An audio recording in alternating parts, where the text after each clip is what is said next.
following program was provided by an independent producer solely responsible for its content. The opinions expressed do not necessarily represent the views of this station, its staff, board of directors, or underwriters.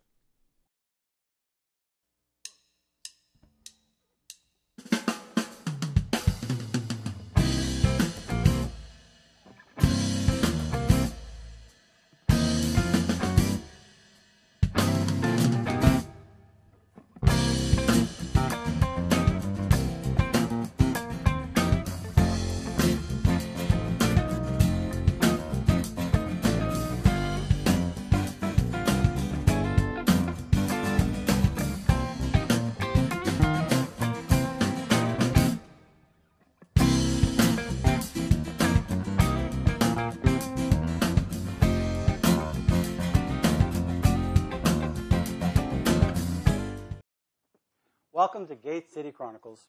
I'm Kevin Avard, your host. And today we're going to be talking about free money. Or at least we're going to be talking about money with the free money guys. Welcome to the show. Thank you very much. Glad to be here. We have, oh my gosh, we got Stephen Kelly. Yes.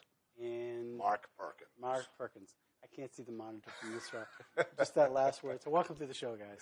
Thanks very much. All right. So obviously it's very relaxed, and so we're going to be talking a little bit about retirement, basically, and some of those final steps that people that could have a really important impact on their quality of life when they go into retirement. Is that correct? That's correct. Yeah. Now, you have a radio show. We do. Here in Nashua. We do. On WMSN. WMSN, and then it's also played on WCAP in Lowell. Mm-hmm. And I forget the name of the. There's a FM station it's the up studio. We forget everything in here. Yeah. But it's every Wednesday. It's Wednesday mornings and Tuesday mornings on SMN and noon. 9 o'clock, and then noon Sundays on WCAP in Lowell. So you guys must have a lot to talk about if you have a show every day or every week. Well, we find that there's a lot going on, and this is a really important time in this because we have so many people retiring. There's an estimate that 10,000 baby boomers a day are retiring. 60 million of us are going through this process over the next generation. Yeah, rumor has it the next 7 years it's going to be exponential. The baby boomers are it's just going to explode as far as them going. It's already exploding. Yeah. And that's going to be a huge impact on the economy, especially when the younger generations leaving the state. Well, yeah, and think about it. You have 60 million people going on to Social Security, needing help with Medicare. The age demographics in this country are shifting dramatically.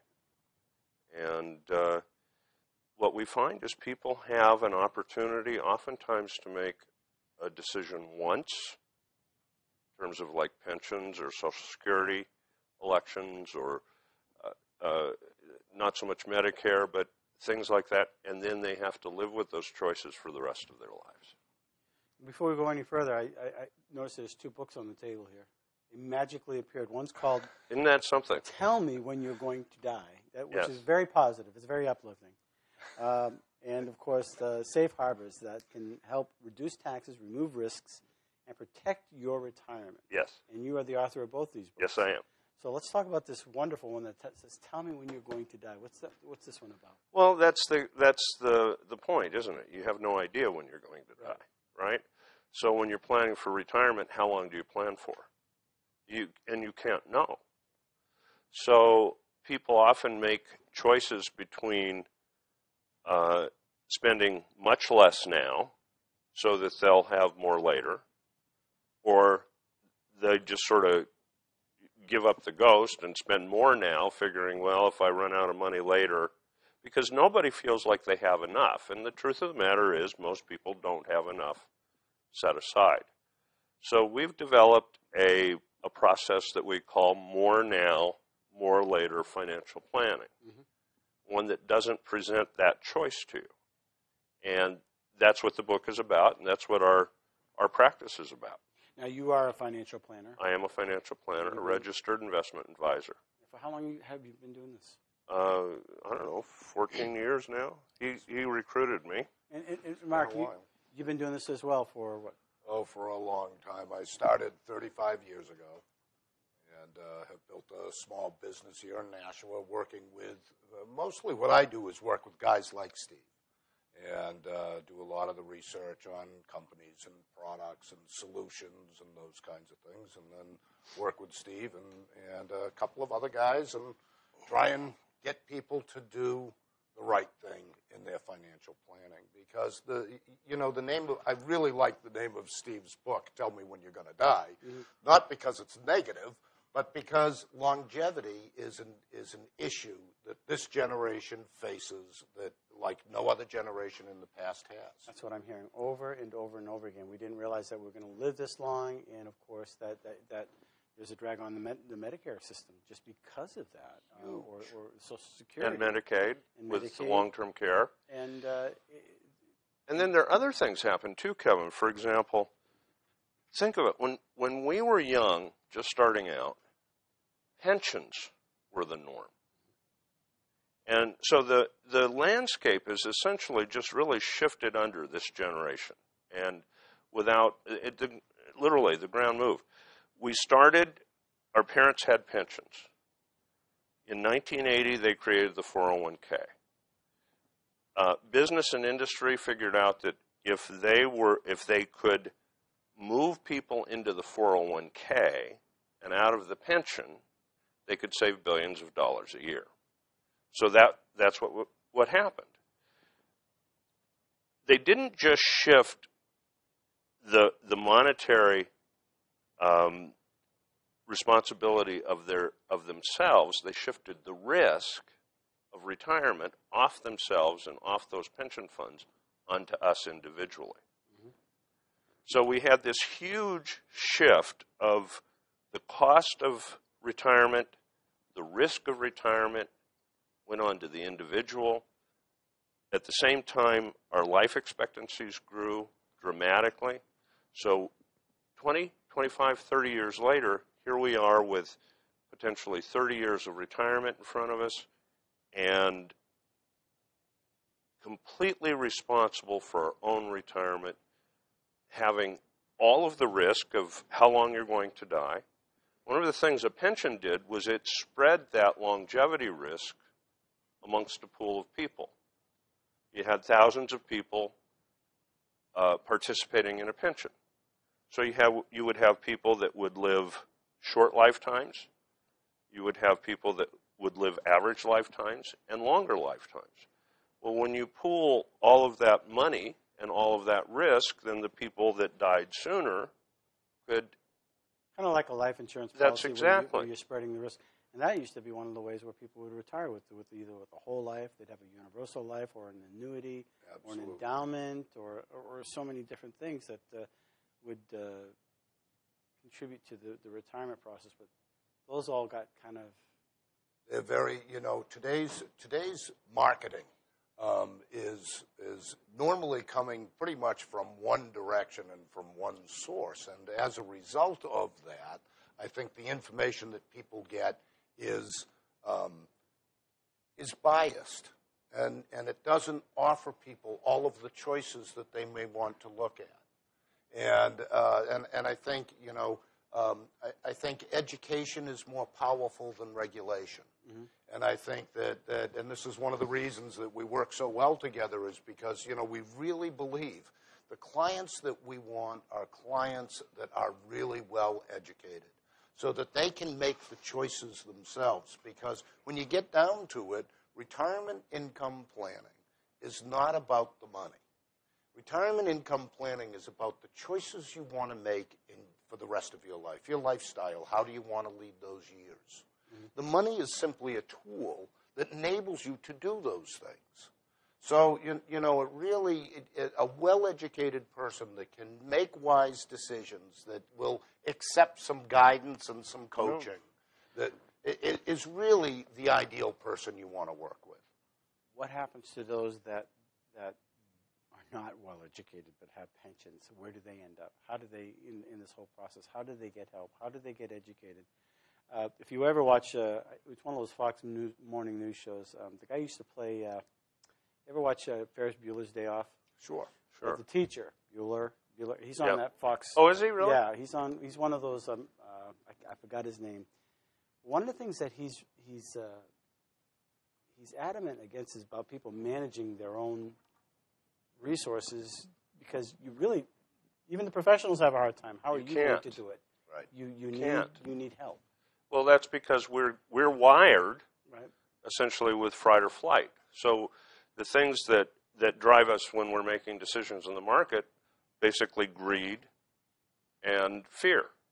So the market goes up, you tend to want to jump in, usually after the market's already gone up, right? And when the market goes down, you usually want to jump out, usually after the market's already crashed. So we find that the dynamic is, when you're in the market, you want to buy low, sell high. But the real dynamic people follow is usually buying high because they buy on the uptick, and selling low because they sell because of panic. All right? So Instead of a trend. right, but they end up being their own worst enemies. There's a company called Dalbars that does an annual survey of people in the market. Average market returns over the last 30 to 40 years have been in the 8 to 10% range. Average investor returns during that same period of time have been in the 2 to 3% range. And it's because we are our own worst enemies when it comes to making our own financial decisions. So you're absolutely right. How do you find somebody to trust? That's the nut. You interview. And, I would say, one of the things that I would say, and maybe this isn't necessarily correct, but one of the things that I would say is if you visit with somebody about managing your money, and during the conversation they eliminate an entire class of retirement product with generalized statements, then you're working with somebody who has a bias. And what that person is telling you is, look, when I go into the woodshed, there might be 6 or 8 tools, but I am only going to work with one of them. Right. And that is very limiting. You need to work with people who are very open-minded, because things tend to change, and there are different purposes for money. And so it is trying to decide, how much core income do I want? What is my electric bill going to be? I need to know that that's paid every month. How much core income do I need? And then is there the ability to create a pool of variable income for changing needs and for inflation hedge? Mm-hmm. And products are designed to do different things. So when somebody says, we're only going to use this class of product and you don't ever want to talk to anybody about these, it's time to get up and leave. That's a red flag, right? Years ago, they were talking about money markets and index funds and this and that. All that language has changed already. It's amazing. People say buy gold or buy a gold bond or in property. There's so many different areas where you could put your money to have it work for you. By the time they have the money to advertise on television, it's already too late to buy. That's exactly Like right. buying a computer that's already. Think in terms of magazines like Money Magazine and so forth, or Fortune, that always advertise the hottest mutual funds. Well, you don't want to buy the hottest mutual fund. It's the hottest mutual fund because it's already high. Right. You want to buy low. So, and this is the problem with the financial media, not just magazines and newspapers and things like that, but some of these personalities that are out there. And I'm not going to mention any names, but you get people out there that make broad statements like never buy whole life insurance, or never buy an annuity, or never buy a reverse mortgage. And the fact of the matter is, these are often very good tools that can be used very effectively to do very specific things. So, and the other thing about these people is they don't know anything about you. One thing I would add to what he said about when you're interviewing people is if the person you're interviewing only wants to talk about the money, it's probably the wrong person. You want a person who's interested in you as a person. I was at a meeting last night, and the guy wanted to talk about annuities. And I really disappointed him because I didn't want to talk about annuities at all. I wanted to talk about him. Mm-hmm. And so he kept asking me about annuities, and I kept asking him about him and his wife and what their goals were, what their aspirations were, what their fears were. What are the things that drive him? And after a while, he finally started getting the idea that this wasn't about buying or selling an annuity. It was about creating a plan so that they could have a safe and abundant retirement for the rest of their lives. And you can only get there by dealing with the person. Now, the money's important. You've got to deal with the money. You've got to make sure that whatever plan you come up with is congruent with what they're looking for. But how can you do that if you don't know what they're looking for? And basically, you're helping them to identify their lifestyle, where they want to go, where they've come from, where they want to go, and identify that. Yeah. Then how are you going to fund that particular lifestyle? Right. And what are the things what's important to you? Right. How long do you think you're going to live? Are you going to want to travel? Do you have health issues? Do you like to do things outdoors or indoors? Are you going to stay in the home that you're in, or are you going to want to move? Do you want to stay in the area? Do you want to go to Florida? Do you want to protect your assets so that the nursing home doesn't get it, or things of that nature? Exactly. Are your children important to you? Not that children generally aren't, but is giving something or leaving something to your children important? A whole host of questions, obviously, and that's a big part of the interview, I would imagine. So when people come to you for your initial consultation with you, you do have a business here in Nashua. Yes. Well, what is the name of that? I don't think we got that. Well, the name of the business is Safety First Financial Planners, and we are in Nashua on Main Street. Mm-hmm. The name of our radio show is The Free Money Show, and we call ourselves the Free Money Guys. Mm-hmm. And the notion behind that is that the most powerful money that you can have is the money you keep. It's much more. It's much. You get much more out of the money you keep, and don't inadvertently give away or spend on things like taxes and inflation and risk and crazy stuff where people just lose money. So our goal is to help people orient their financial lives so that they're keeping more of what they made. And of course, if you can do that, it's 100% on the dollar, because, typically there's no taxes on it. Typically there's no risk associated. So it's tax-free, risk-free, worry-free, free money. And it's working for you. And it's working for you. Do people generally call into your television or your radio show? The radio show isn't really structured for phones because it is taped and then replayed. Mm-hmm. But we do get people that call into the office off of it. Yeah. And what's generally the theme of most of the questions? I mean, you have common questions that people ask you as they try to feel you out. What are their general questions that they ask you? We oftentimes get calls, very specific calls. This is my situation. This is what I'm up against. And, of course, those are really hard questions and dangerous questions to answer until we know more of the situation. Because one of the biggest financial planning mistakes that we see people doing for themselves mostly, but also when they're working with other planners, is oftentimes they think in silos. I have to make a decision about Social Security. I got to make that decision. And they make that. Now I got to think about my pension. I got to make this decision. Now I got to think about my IRAs. And you really shouldn't be thinking in silos, because every one of those decisions impact those other decisions. And it also begins to remove opportunity that you may have for some really good tax management. Should I delay Social Security or should I not? And if I delay Social Security, how am I going to take my income? And what is the best kind of income to take? What resources do I pull from if I'm going to have no reportable income for 4 years?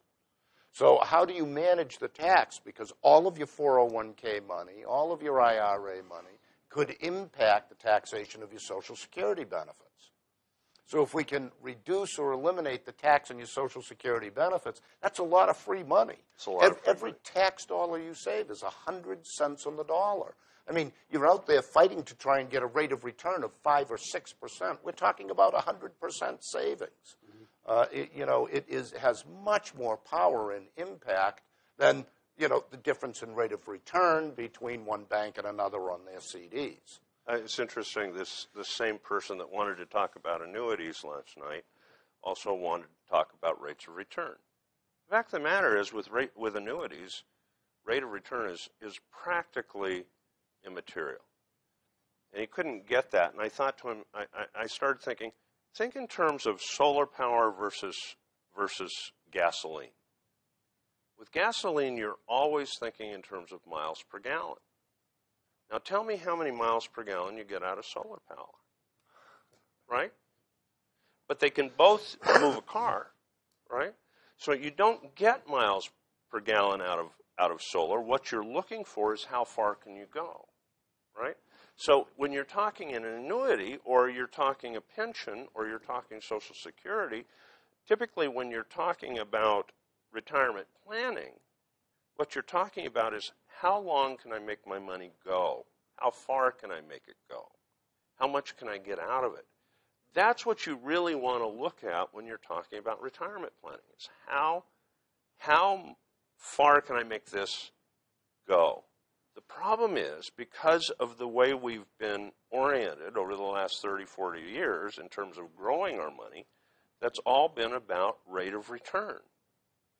So now we're stuck in this idea about, I need to get the maximum rate of return, which is really ludicrous when you're talking retirement, because in order to get a greater rate of return, you have to increase what?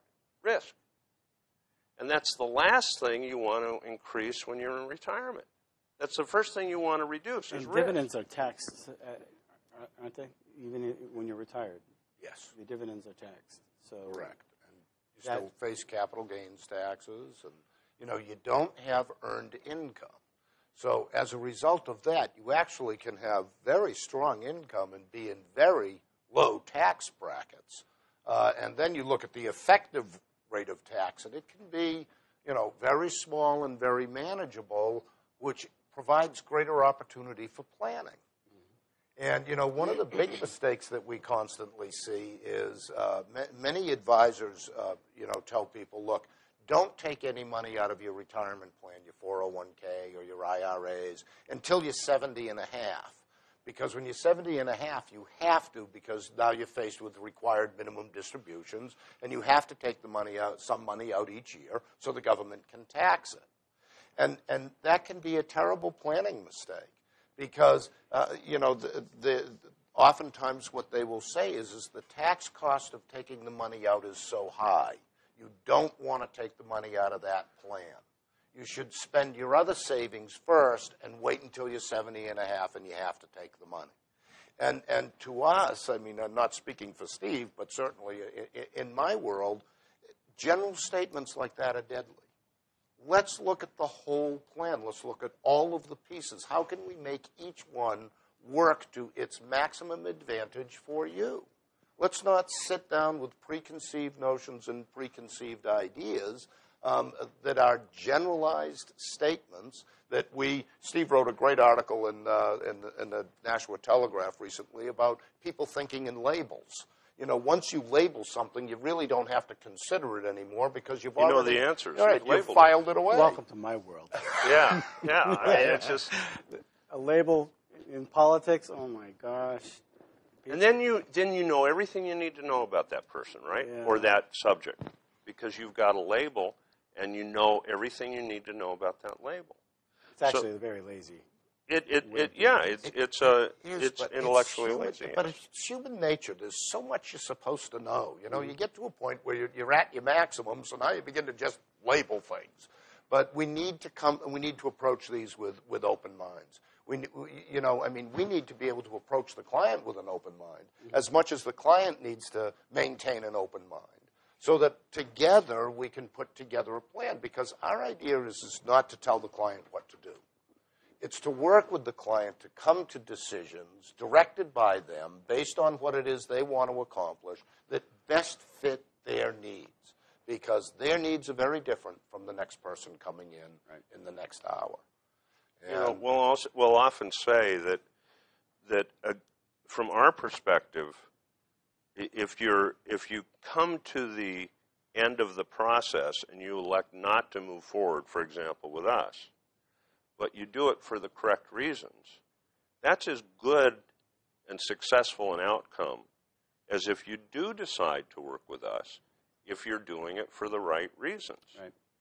So what we try and do, our whole model is one of educating people, giving you. That's why we do the media. It's why we do the newspapers. It's why we do the workshops, the books, and so forth. Is we want to get as much information out there to provide people the tools they need to make the determinations that are right for them.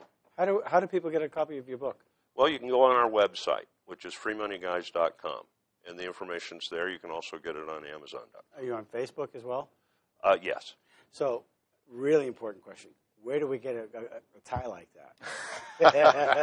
That's a nice tie. This tie is really old, I have to admit. It's a tie I bought probably 20 years ago. And no stains. In one of those racks that they were selling ties for $1, and it happens to be a Liberty of London, which is a very expensive tie and one of my favorites. And it just happened to be on a rack at a dollar store, and I grabbed it, and it's been one of my favorite ties. I wear it a lot. Yeah, I've got a little tie on me. It's very nice. It's nice. It's very cheerful. I think it's kind it of may be your only tie, isn't it? Well, it might be his only tie. Do you have a Facebook page too for your? Yes, we do. Yeah, and it's under Safety First Financial Planners. Safety First Financial. Okay, Yeah. so hit like, and you can That's people can exactly monitor right. that. And Yeah. if people have questions, they can actually do that through Facebook as well, right? That's correct. Now, we're talking. It seems as the tone. I got about a minute left of the show, but a lot of people are reaching that end point. But if people start when they're 15, 16, 18, 20 years old, just a little bit over a long period of time, they can make some pretty good. It's huge. You guys see that? It's huge. Yeah. $20 a month could set you. The more you can put away, the earlier you can put it away, the better off you are. 10% of your income. Pay yourself first. Yep. That's right. 10% of your net check. If you only knew back then what you know now. Yep, it's a fact. That's right. Well, I got 41 seconds. Any final thoughts?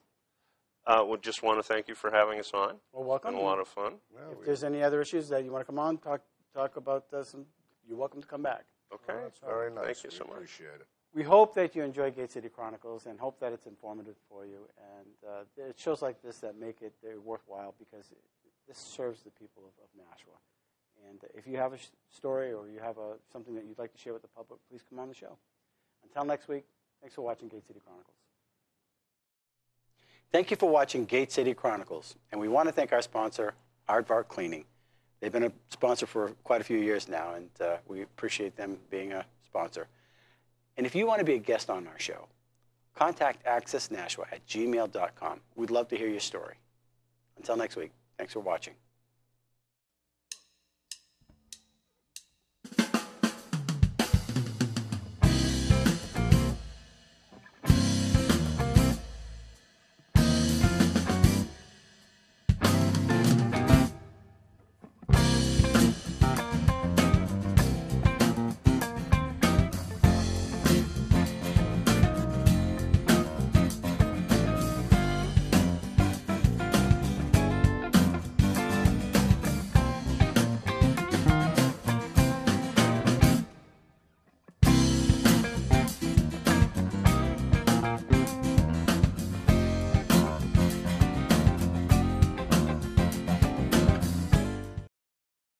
The preceding program was provided by an independent producer solely responsible for its content.